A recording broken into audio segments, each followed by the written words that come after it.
This is the book of Second Exodus, chapter 9 and verse 1. He answered me then and said, Measure thou the time diligently in itself, and when thou seest part of the signs past which I have told thee before, then shalt thou well understand that it is the very same time wherein the highest will begin to visit the world which he made. Barakatah Yahweh, Barakatah Yahweh Shai, Barakatah Yahweh, Barakatah Yahweh Shai, Barakatah Yahweh, Barakatah Yahweh Shai, Kal Haloy Yamla Yahweh, Bahasham Yahweh Shai. Hashem Haha Kodash, double honors to the apostles and the elders, a great millstone, rule well, being a great example to his younger brothers in the truth, and peace and blessing to the hopeful elect, Lord willing, this edifying lesson. This is another edition of Measure Out of Time Diligently. We're going to get right into it. Moving on now to what has become the most confusing story in the news these days. And here's why. Because as compelling as this video I'm about to show you is, we just do not have straight answers on what we're seeing. It's very interesting. I don't know why it's coming at this time, but it's very significant for a Yeah, and it's coming at this time. Let me get this precept.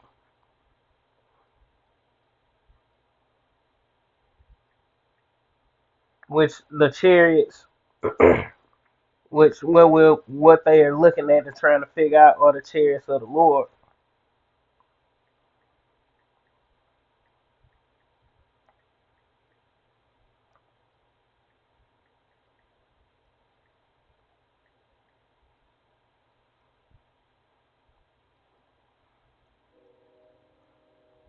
And I just want to get this because he say he don't understand what it is at this time, but we understand. We telling you what it is, like the scriptures say. The Lord chose the foolish things of the world to confound the wise, and these people, these scientists, and these different uh high prestigious men, they are the wise of this world, and we're considered the foolish because majority of men, we ain't been to school, college, and all this, so we unlearned men. You know, some men dropped out of high school and probably only got their GED, if even got that. You know, but this the book of Joel chapter 3 and verse 9. It say, Proclaim ye war among the Gentiles, prepare war, wake up the mighty men, let all the men of war draw near, let them come up. Uh, okay. It say, let them come up. Verse 10, beat your plowshares and the swords and your pruning hooks into spears. Let the weak say, I am strong. Assemble yourselves and come ye, all ye heathen, and gather yourselves together round about thither. Cause thy mighty ones to come down, O Lord, and those mighty ones going to the angels. Which we know this going to ultimately be this World War III, the war, to end all wars, that great conflict that's going to happen in the Middle East, in the valley of Yehoshaphat. It say, let the heathen be awakened and come up to the valley of Jehoshaphat, for there will I sit and judge all the heathen round about. And that's what the Lord gonna do. All the nations gonna make all the nations armies gonna make their way to the Middle East, man.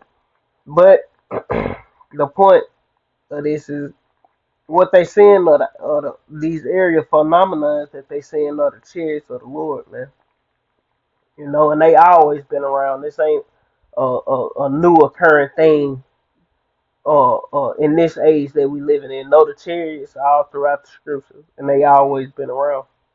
All throughout all accounts of history, you know, different account of people seeing so-called UFOs, which are the chariots of Israel.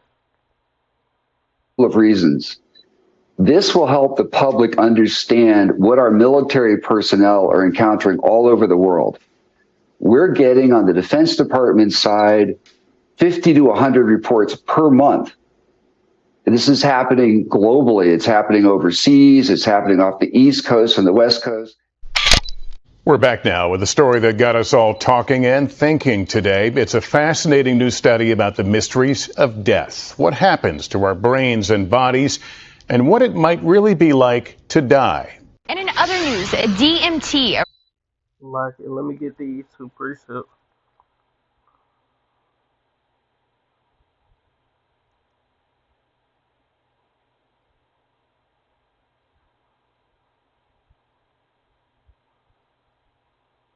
This the one I want. This the book of Proverbs, chapter 15 and verse 3.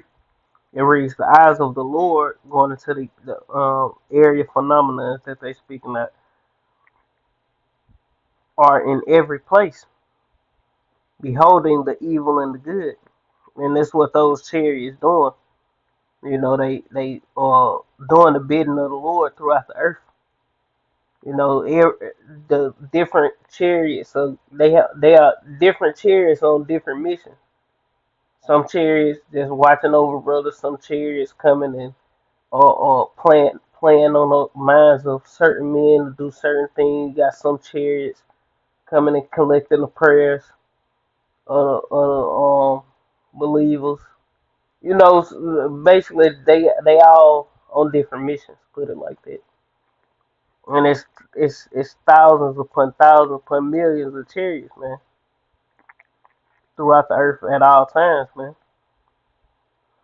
You know, maybe you can see them. Sometimes you can see them. Sometimes you can't. They can do what they want. Majority of the time, they just uh uh invisible to the eye and camera. You know, but the chariots are always around. They always near. They are very present in the earth because when if I ain't mistaken, it was Elisha. I don't think it was Elijah. I think it was Elisha came and he was like, let me get it.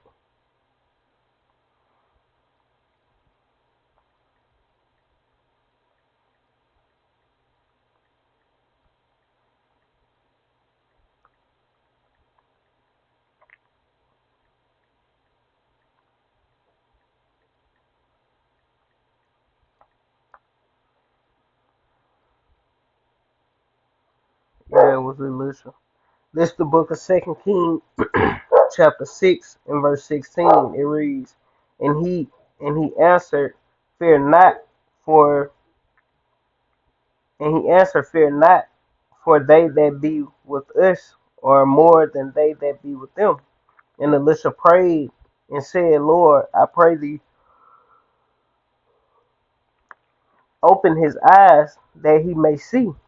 And the Lord opened the eyes of the young man, and he shewed, and he saw, and behold, the mountain was full of horses and chariots of fire round about Elisha. And this is not talking about no actual horses, it's talking about the chariots of the Lord. You know, it say with horses representing the chariots, and with chariots of fire representing the chariots round about Elisha. It say, and when they came down to him, Elisha prayed unto the Lord and said, "Smite this people, I pray thee, with blindness." And he smote them with blindness according to the words of Elisha. Yeah, because Elisha had formed spirits through his faith, you know, because when Elijah was taken, he prayed for a double, if I ain't mistaken, I could be, but I think that's what happened. He prayed for a double, or Elijah prayed to give him a double portion of his spirit. It was something like that. Either Elisha prayed for a double portion of Elijah's spirit, or Elijah prayed that the Lord bless Elisha with a double portion of the spirit that Elijah had on him, man.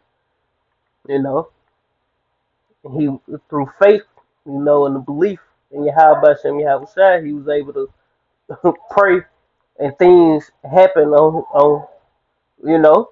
The Lord took care of Elisha, man, and as he did all the men of the Lord. But just going to show that the chariots are always in the earth, you know. Even if you look in the sky, the chariots up there, you just can't. The Lord just had your eyes closed, you know, to where you can't see them. Then you have instances where the chariots will reveal themselves, and the chariots don't only reveal themselves to people who believe in Yahweh Bashem Yahweh Shai. The chariots will reveal themselves to whoever, man.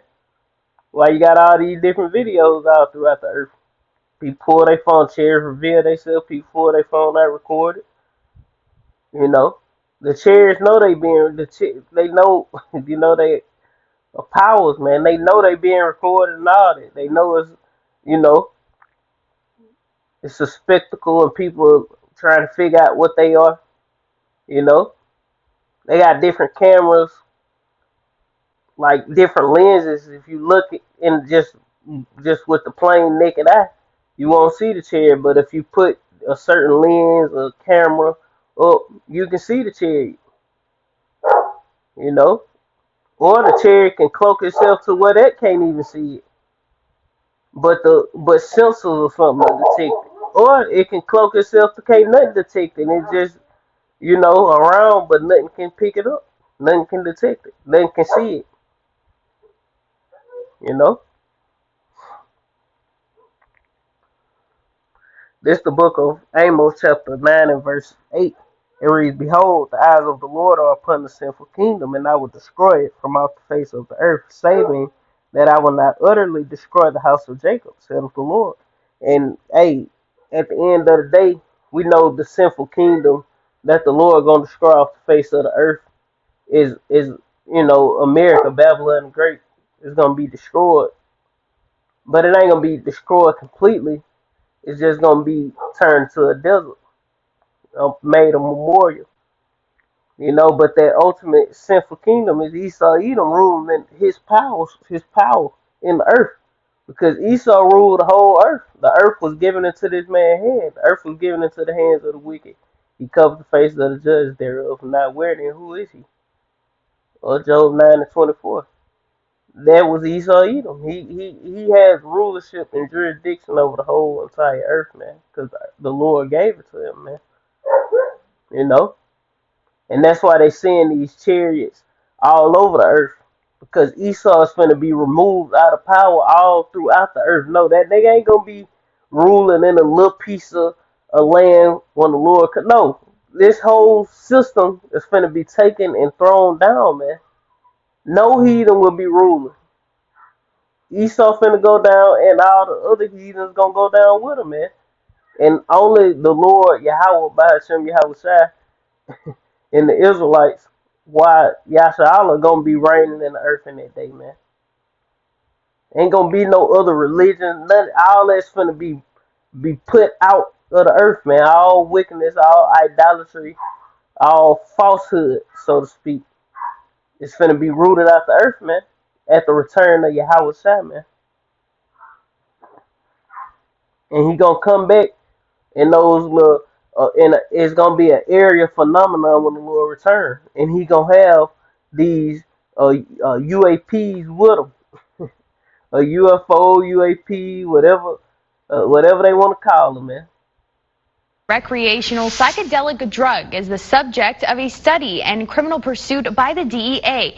It is also the center of a continued popular experimentation using ayahuasca, the plant which contains the chemical. In tonight's special report, KTSM's reporter Ruben Olgay explores DMT and its appeal to scientific research and particularly humans. In 2015, Marx and Einhauser wrote, and I paraphrase, to materialize the living experience, one must study reward. The philosophical physiological question is not new to humans, since we tend to crave a reality which is far from our own. DMT has been called the spirit molecule. In a study involving scientists, the overall reaction was specific to the ability of the participants to see things otherwise not available without the chemical. Wow. So this is a really wild way to think about it, because And I don't know what the hell DMT is. I know what it is. I know it's some kind of herb or some shit. Like, I don't know. I really don't know. I don't know if they make a tea of what the fuck they doing, but I'm tired of goddamn this shit popping up. But, this ain't nothing. If you're an Israelite, you should be. Which you can't do it here. You gotta go to South America or some shit like that. There's some shit these rich people go do, you know, hallucinogens and shit, like eating fucking magic mushrooms or something. But it's some real potent shit, whatever it is, and it have them in another world, so to speak. Maybe they said, I don't know. It's some bug that shit that, you know, just something these rich, well-to-do people, all these rich, well-to-do people, they do the ayahuasca shit. To this time, I'd never even considered that. I always thought of it as being something that was responsible maybe for very vivid dreams, or something that was responsible for near-death experiences, or what happens to you when you die, the idea of a portal. But I never thought about it as being something that is regulating regular, everyday reality. Well, you know, one of the hallmarks of the DMT effect is that it feels more real than real.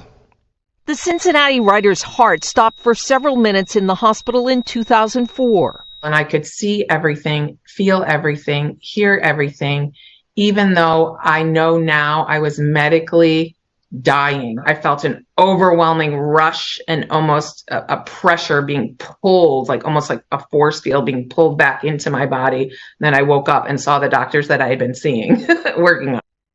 Now they were making mention of they wonder what happened to when a person died, and I got a capricious to answer that what happened to a person when they die.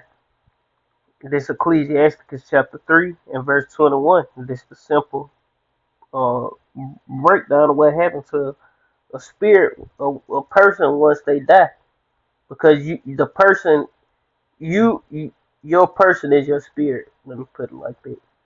You know, these bodies are just bodies that house the spirit. So you are your spirit, not your flesh, so to speak. You know, your flesh just a house, you know, that house your spirit. When the body die, your spirit don't die, go back to the Heavenly Father. This ain't no hell. The spirit don't go to a place and burn forever. This Ecclesiastes chapter 3 and verse 21, it say, who knoweth the spirit of man that goeth upward, and the spirit of beast that goeth downward. So when man die, men, women, children, humans, so to speak, die, they go upward, go back to the Heavenly Father.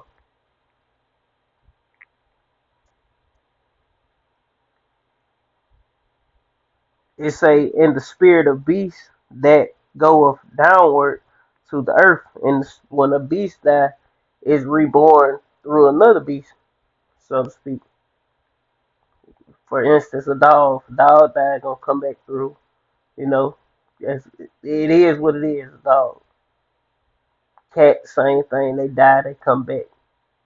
They don't go. They don't go up to the judgment hall of the Lord.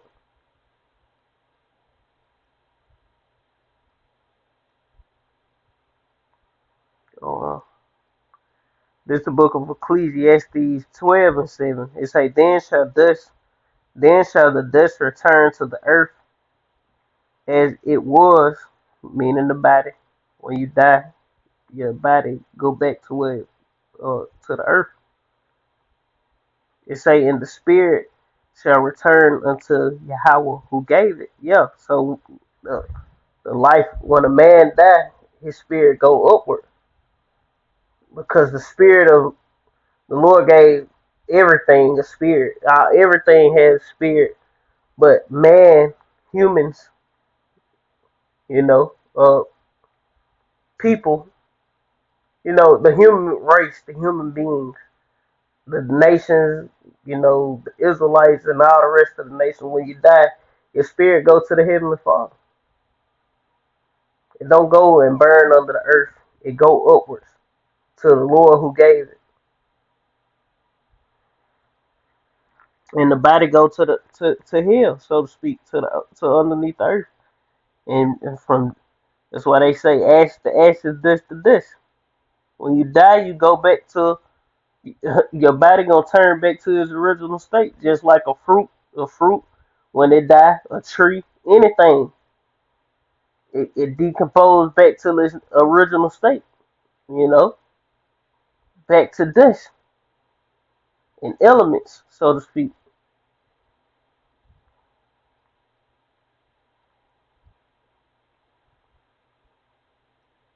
Experience like Hackett's part of a new scientific study published today. It found people who went into cardiac arrest and were brought back to life by CPR, almost 40% had a recollection of dying. NYU's Dr. Sam Parnia is Yeah, and it's a such thing as dying and having an outer body experience because it happened to Apostle Paul. But this the account of it happening to Apostle Paul.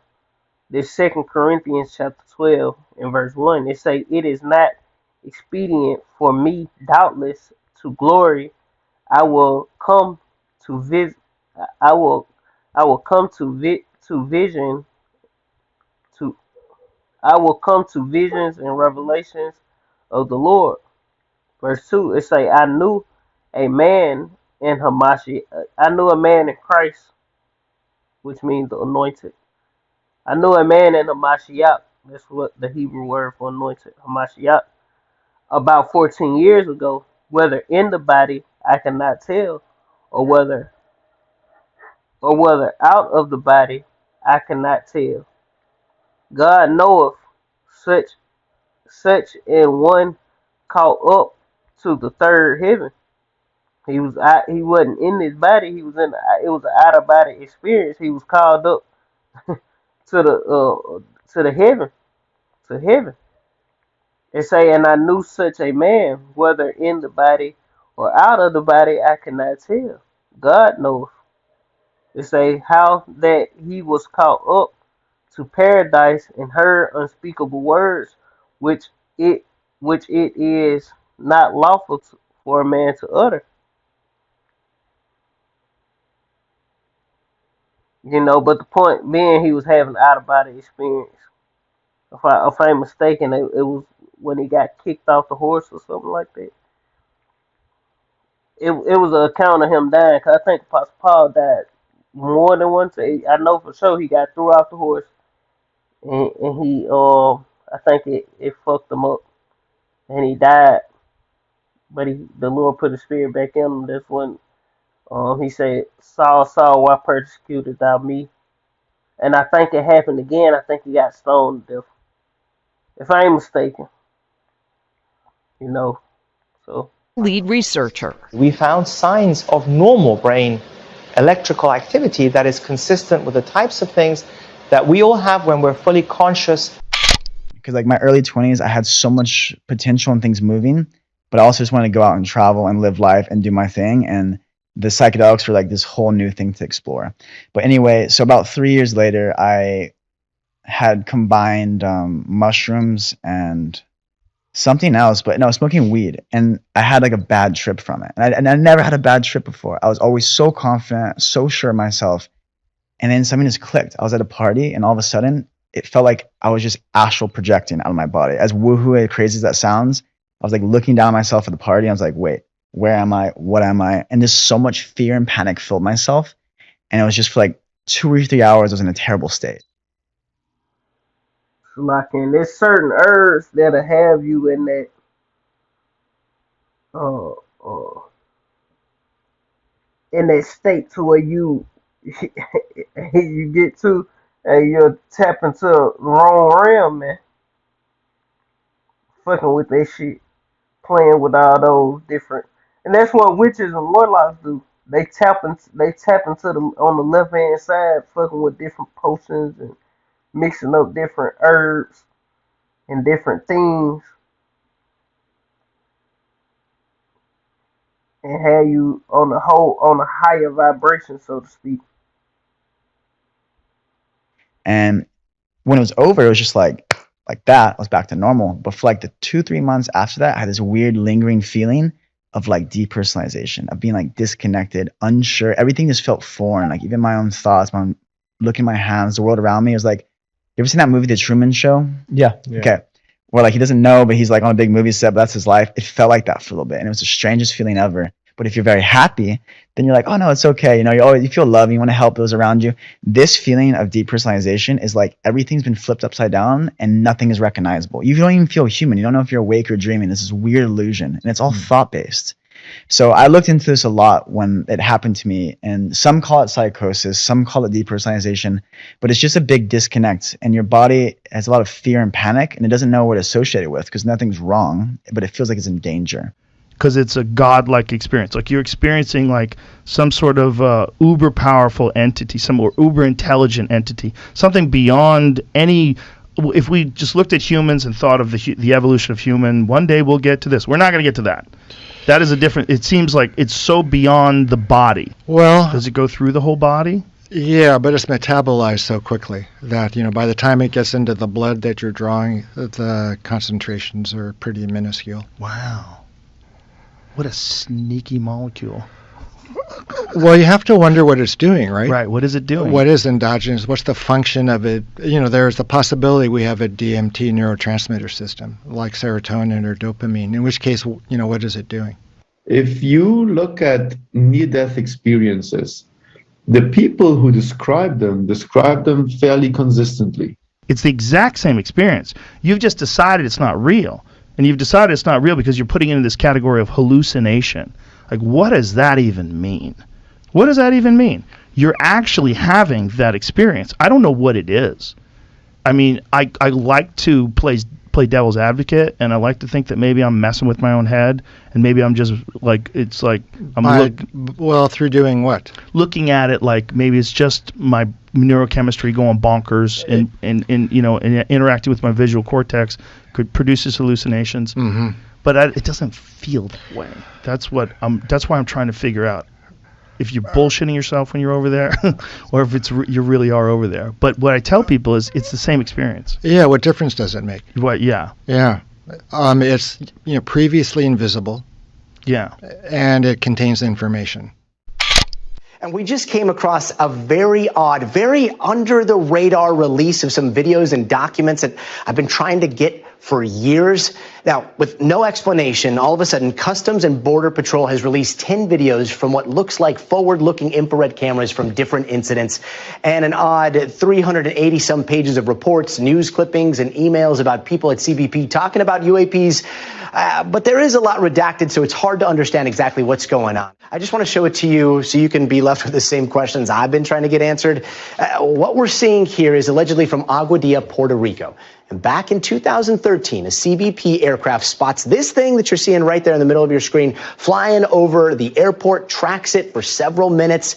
They're trying to figure out what it is. They just don't know. They don't have an exact size, but they think it's smaller than a plane. And they follow it as you see it there going over some trees, going over a road, going over some fields. It's heading towards the ocean. Now, we're going to fast forward just a bit towards the ocean because that is when things get weird. Here you see it dip down into the ocean, doesn't seem to lose any speed, then continues on, then maybe it looks like, I don't know, it splits into two or something, or maybe something joins it before they try to track it, disappears, just gets lost in the water, and then they lose sight of it. And again, we haven't heard an official comment on what this is from CBP. There have been theories that this is everything from a pelican to a UFO that can somehow dip into the water without losing velocity, which is beyond anything we have.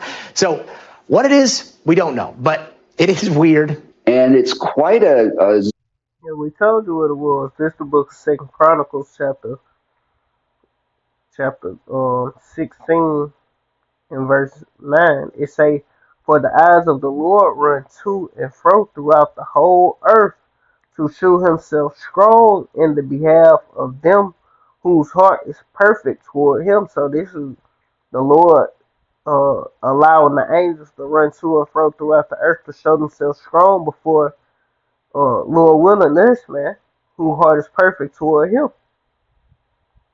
Herein thou hast done foolishly, therefore from henceforth thou shalt have wars. Zoo of different things. Sometimes they're 50-foot wide objects that go at hypersonic speeds. More often, they're these small, mysterious sort of things in orbs. And those are the chariots of the Lord. That's the book of Isaiah, chapter 31 and verse 1.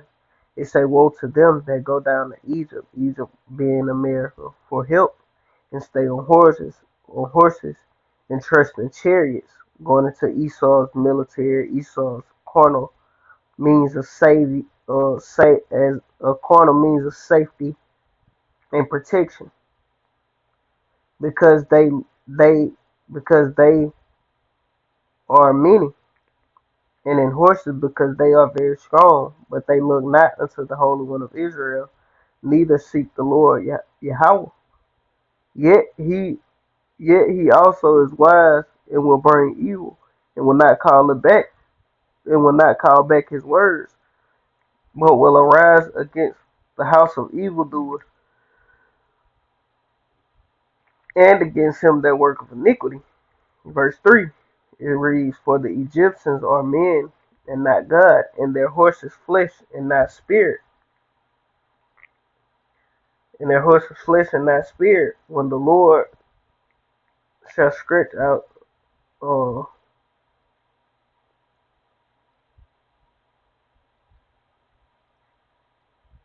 okay, say, when the Lord shall stretch out his hand, both he that helpeth shall fall, and he that hopeth shall fall down, and they shall all fail together.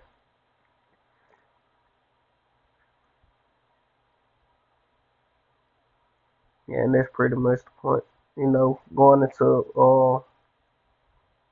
verse 3, it say, Now the Egyptians are men and not God, and their horses flesh and not spirit. Going to show you that the horses that the Lord have are spirit.